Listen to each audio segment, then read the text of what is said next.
So hello guys, welcome back to my channel Eco Tutor. Here we will read English newspaper with Hindi explanation. So let's get start. Here the title is Teachers Corps Clash Near CM's Resident.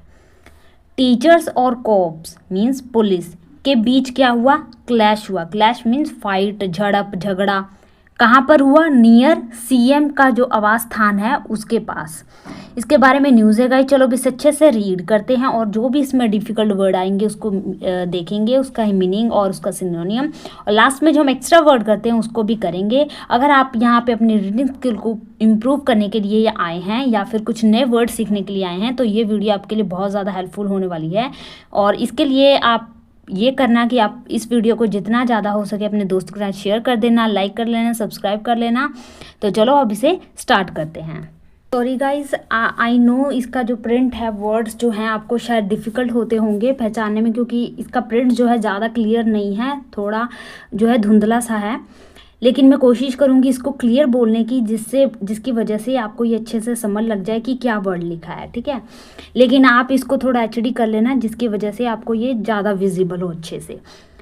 तो start करते हैं. A scuffle broke out between members of the 5,994 ETT unemployed अध्यापक union Punjab and cops.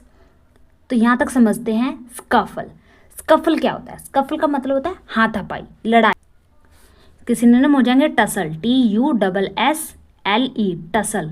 या फिर कहेंगे हम इसे brawl, BRAW, brawl. जैसे कि भाई बहनों में भी ब्रॉल हो जाता है, कई बार लड़ाई झगड़ा होता है, हाथापाई हो जाती है वो. या फिर कहेंगे फ्रैकेस, FRACA, फ्रैकेस. या फिर हम फ्रैकेस मीन्स एक जब लड़ाई झगड़ा होता है तो वहाँ पे शोर हो जाता है या कोलाहल मच जाता है, बहुत ज़्यादा आवाज़ें जो हैं इरप्ट होती हैं, तो फ्रैकेस हो जाता है, कोलाहल मच जाती है. या फिर कहेंगे ग्रैपल, GRAPPLE, ग्रैपल. तो ये इसके वर्ड हो जाएंगे. ब्रोक आउट, ब्रोक आउट एक फ्रेजल वर्ब है. इसके कई सारे मीनिंग है. जैसे कि अगर फायर लगती है तब भी तो हम कहते हैं कि वहाँ पे ब्रोक आउट हुआ फायर. या फिर कोई बाढ़ आता है तब भी हम ब्रोक आउट फ्रेजल वर्ब का यूज़ करते हैं. तो इस प्रकार जो फ्रेजल वर्ब है एक मीनिंग के लिए नहीं यूज़ किए जाते, इनके कई सारे मीनिंग होते हैं. तो यहाँ पे कम से कम 6-7 मीनिंग हैं इसके. लेकिन यहाँ पे जो इसका मीनिंग है वो क्या है?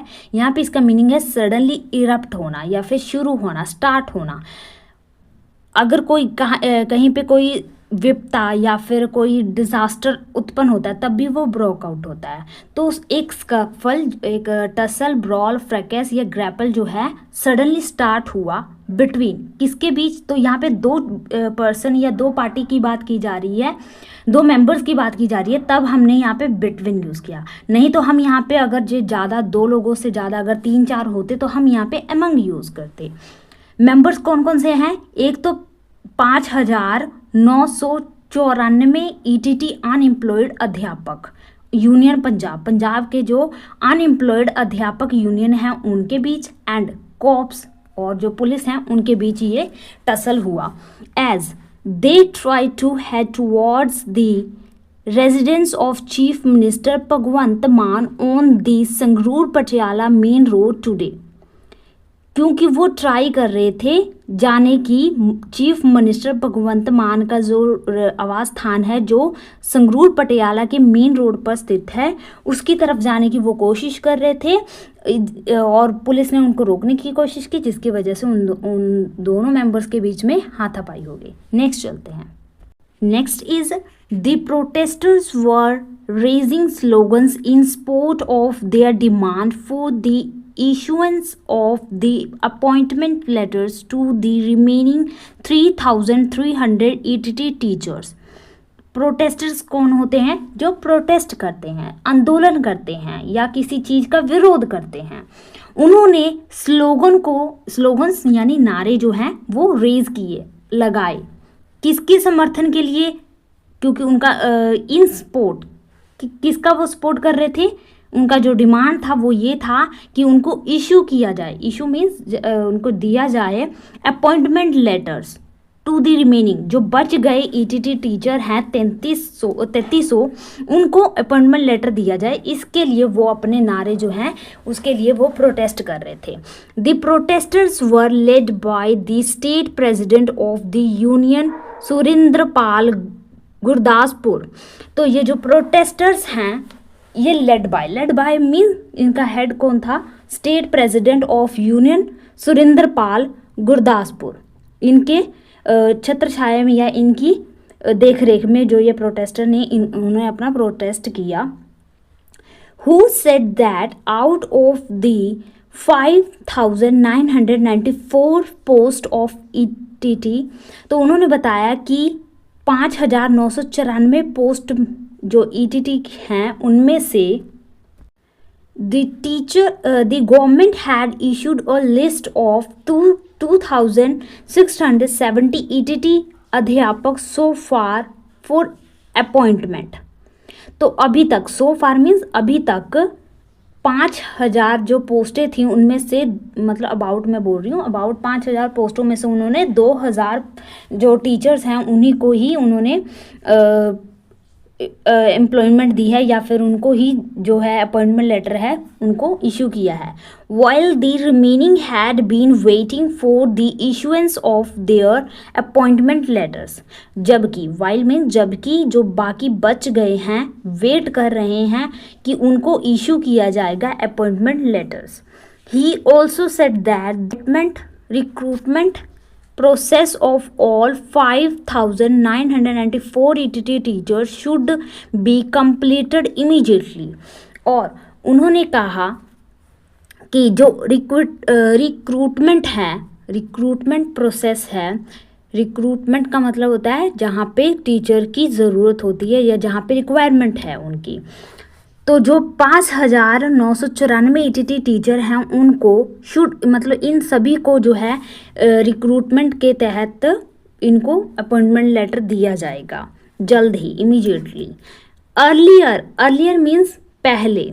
The unemployed ETT teachers gather near the Verka milk plant. तो पहले तो जो अनएम्प्लॉयड जो ETT टीचर्स हैं ये इकट्ठे हुए थे वेरका मिल्क प्लांट के पास, from where they march towards the CM's resident। और वहाँ से from where means फिर वहाँ से उन्होंने मार्च किया, यानी कि वो किसकी तरफ जाने लगे, CM की रेजिडेंट की तरफ। But were stopped by the police, पर उनको स्टॉप किया गया पुलिस के द्वारा। The protesters alleged that some of them also sustained internal injuries during this scuffle। उनमें से कुछ ने ये बताया कि सस्टेन उनको मतलब चोटें लगी हैं। कैसी चोटें लगी हैं, इंटरनल इंजरीज, अंदरूनी चोटें लगी हैं। डूरिंग स्कफल वही फाइट या फिर झगड़े के दौरान उनको अंदरूनी चोटें लगी हैं। तो ये स्कफल जो हमने पहले वर्ड पढ़ा था टाइटल में, इसके कई सारे सिनोनिम हैं जो यहाँ पे हम देखेंगे। फर्स्ट जो है विवाद, झगड़ा, वाद, या फिर कहेंगे कॉन्फ्रोंटेशन, CONFRONTATION, कॉन्फ्रोंटेशन, या फिर कहेंगे हम यहाँ पे स्कर्मिश, SKIRMISH, स्कर्मिश, या फिर कहेंगे हम यहाँ पे जैरिंग, JARRI, जैरिंग, या फिर फाइट, विवाद, फाइट, स्कर्मिश या कॉन्फ्रोंटेशंस। तो जब वहाँ पे कन्फ्रंटेशन हुआ या स्कर्मिश हुई, जैरिंग हुई या फाइट हुआ तो उनको अंदरूनी चोटें लगी। दे लिफ्टेड दी धरना when the administration gave them assurance of a meeting with the CM। तो उन्होंने लिफ्ट कर दिया, लिफ्ट मीन्स उठा लिया धरना, यानी वहाँ से उन्होंने धरना बंद कर दिया। व्हेन जब जो प्रशासन है उनको परमिशन दे दी कि या आश्वासन, एश्योरेंस मीन्स आश्वासन दिया कि वो CM के साथ मीटिंग कर सकते हैं। State press secretary of the union Gurpreet Sama said in case the CM did not hold a meeting with them. तो जो state press secretary of the union हैं गुरप्रीत सामा, उन्होंने कहा इन केस अगर जो CM हैं डिड नॉट नहीं करते होल्ड अ मीटिंग, उनके साथ मीटिंग नहीं करते या नहीं करेंगे तो और postpone the meeting for long, और या फिर लंबे समय के लिए पोस्टपोन कर देते हैं, टाल देते हैं मीटिंग को।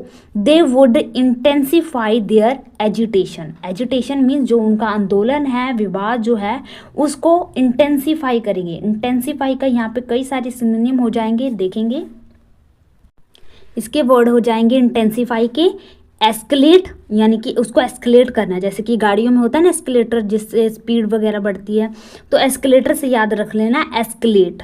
बूस्ट, जैसे कहते हैं बूस्ट, इससे क्या होगी, हमारी जो अंदर की ताकत है, हम फूड क्यों खाते हैं, ताकि जो हमारी एनर्जी क्या हो, बूस्ट हो, ताकतवर हो, तेज हो, तीव्र हो। और इंक्रीज, बढ़े, ऑगमेंट, इंक्रीज, इसका भी मीनिंग हो जाएगा, या फिर शार्पन, तेज। तो ये ऑगमेंट जो है इसका स्पेलिंग देख लेना, कई बार जो है इसका एग्जाम में स्पेलिंग एरर आता है, इसको ऐसे लिखा गया होता है AUGUMENT, ऑगमेंट। और कई बार हम पढ़ते पढ़ते इसको जी के बाद यू जो है हम इसको ध्यान नहीं देते और हम इसको कर देते हैं, तो इसका ध्यान रखना। तो यहाँ पे बताया जा रहा है कि जो गुरप्रीत सामा है उन्होंने कहा कि इन केस जो सीएम है उनके साथ मीटिंग नहीं करते या फिर पोस्टपोन कर देते हैं लंबे समय के लिए मीटिंग को, तब वो जो उनका आंदोलन है, विरोध जो है उसको और ज़्यादा तीव्र कर देंगे। तो ये छोटा सा न्यूज़ था गाइज। आई होप गाइज आपने इसको अच्छे से पढ़ा होगा, आपने इसके साथ कई सारे वर्ड सीखे होंगे, आपने अपनी रीडिंग को भी इम्प्रूव किया होगा। तो चलो अब हम थोड़े से एक्स्ट्रा वर्ड कर लेते हैं। तो यहाँ पे हमारा जो फर्स्ट वर्ड है वो है रीक, REEK, रीक। रीक का मतलब होता है बदबू, दुर्गंध। इसके कई सारे वर्ड हो जाएंगे, जैसे कि स्टेंच, STENCH, स्टेंच, या फिर कहेंगे वाइल, VILE, वाइलनेस, या फिर कहेंगे स्टिंक, STINK, स्टिंक। इसके सिनोनिम हो जाएगी रीक, बदबू, दुर्गंध, या फिर स्टेंच, वाइलनेस या स्टिंक। नेक्स्ट वर्ड है हमारा डिस्कॉम्बोबुलेटेड।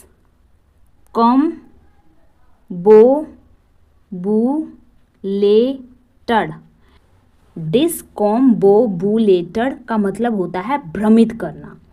तो स्पेलिंग इसका बड़ा है, तो इसको ध्यान से देख लेना, भ्रमित करना। तो बड़ा है तो ऑब्वियसली ये भ्रमित तो करेगा ही हमें, ठीक है, तो कंफ्यूज तो करेगा ही। इसका वर्ड हो जाएगा कंफ्यूज, CONFUSED, कंफ्यूज्ड, या फिर बीफल्ड करना, बैफल्ड, BEFUDDLED, बैफल्ड।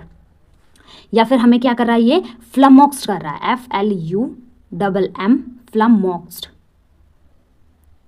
डिस्कॉम्बोबुलेटेड का मतलब होता है कंफ्यूज्ड, बैफल्ड या फिर फ्लमॉक्स्ड। नेक्स्ट वर्ड हो जाएगा हमारा प्लंज, PLUNGE, प्लंज। प्लंज का मतलब होता है कोई चीज़ तेजी से गिर रही है, बहुत तीव्र गति से गिर रही है, तो उसे कहेंगे प्लंज। तो प्लंज के लिए वर्ड हो जाएगा ड्रॉप। कोई चीज़ क्या हो रही है, ड्रॉप हो रही है, गिर रही है। और वर्ड हो जाएगा इसका प्लमेट, PLUMMET, प्लमेट, या फिर nose dive, NOSE, nose dive, nose dive. Next है वर्ड हमारा सेल आइज टू एस्कीमोज। तो ये हमारा ईडियम है, सेल आइज टू एस्कीमोज। इसका मतलब होता है persuade people to go against their interest और टू एक्सेप्ट समथिंग अननेसेसरली, यानी किसी पर्सन को प्रेरित करना कि वो क्या करे, अपने इंटरेस्ट से बाहर जाकर कुछ करे, या फिर वो ऐसी चीज़ों को एक्सेप्ट करे जो ज़रूरी नहीं है। तो सेल आइस टू एस्कीमोज, तो हम क्या कर रहे हैं, आइस को सेल कर रहे हैं एस्कीमो को, जबकि उनके पास तो है, आइस तो है उनके पास, लेकिन फिर भी हम उनको वही चीज़ सेल कर रहे हैं, यानी कि हम उनको क्या कर रहे हैं, परसुएड कर रहे हैं कि वो क्या करें, अपने इंटरेस्ट से बाहर जाएं, या फिर वो क्या करें, अननेसेसरली चीज़ को एक्सेप्ट करें। नेक्स्ट देखते हैं। नेक्स्ट हमारा वर्ड है वो है क्लैड, CLADE, क्लैड। क्लैड का मतलब होता है ग्रुप्स या फिर समूह। नेक्स्ट है हमारा around the corner. Around the corner एक फिर इडियम आ गया, इसका मतलब होता है वेरी नियर और about to happen. Around the corner, जैसे कि कहते हैं ना कि दिवाली तो बस आने वाली है, अराउंड द कॉर्नर है, यानी कि बहुत ही पास है, नियर है, बस होने ही वाला है, around the corner. Edge out, edge out का मतलब होता है नैरोली डिफीट करना, यानी कि किसी को बहुत ही बुरे तरीके से हराना, नैरोली डिफीट करना, एज आउट। नेक्स्ट हमारा वर्ड है एजी। एजी का मतलब, एक तो हमने किया एज आउट और ये है एजी। एजी का मतलब होता है चिड़चिड़ा, जो बहुत ज़्यादा चिड़चिड़ा होता है उसको कहते हैं एजी। या फिर कहेंगे जिटरी। जिटरी, हम किसी को बहुत परेशान कर देते हैं तो वो क्या हो जाता है, चिड़चिड़ा हो जाता है, जिटरी होने लग जाता है। या फिर कहेंगे इरेस्किबल, आइरेस्किबल, आइरेस्किबल। नेक्स्ट वर्ड है हमारा एस्च्यू। एस्च्यू का मतलब होता है त्याग करना। तो त्याग करने के लिए हमने कई पहले भी वर्ड किए हुए हैं, तो उन्हीं में से एक वर्ड हमारा हो जाएगा रिनाउंस। रिनाउंस, रिनाउंस करना, ये रिनाउंसमेंट आपने सुना होगा, रिनाउंस करना। या फिर रेलिंक्विश करना, RELINQUISH,